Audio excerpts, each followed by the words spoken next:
Kerajaan Negeri Sembilan mengutamakan peningkatan infrastruktur luar bandar dalam Pelan Pembangunan Negeri Sembilan 2019-2040 berhubung pembangunan luar bandar.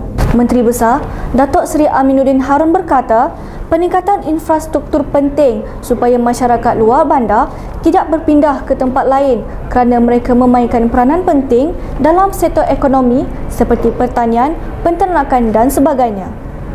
Jelas Aminuddin, jika penghijrahan penduduk luar bandar ini berlaku, akan menyebabkan pembangunan luar bandar menjadi tidak stabil dan segala perancangan yang disusun akan gagal dilaksanakan. Kita merasakan bahawa keperluan ini penting kerana kita lihat bahawa kita dah ada untuk MBB, kita perlu ada juga untuk luar bandar kerana kita tidak nak esok kita mengabaikan masyarakat luar bandar sedangkan mereka juga berperanan untuk bangunkan kawasan-kawasan pertanian yang ada di kawasan luar bandar.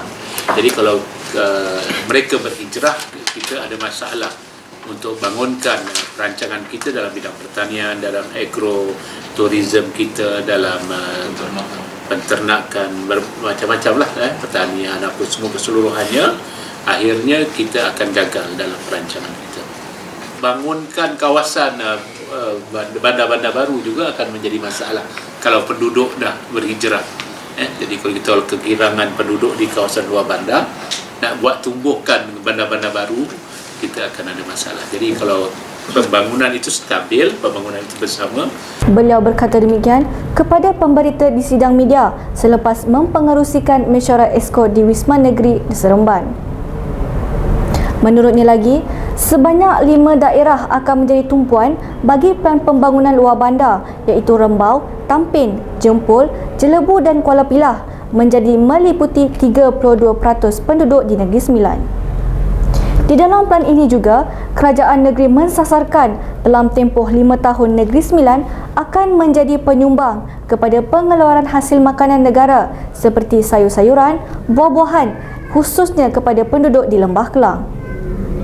Dalam perkembangan lain, kerajaan negeri akan membina sebanyak 288 unit rumah untuk penjawat awam di sebuah kawasan di Seremban. Selain itu, sebanyak 11 tapak di seluruh daerah di Negeri Sembilan telah dikenal pasti untuk projek perumahan rakyat (PPR) yang mana sebanyak 2,700 unit rumah akan bakal dibina.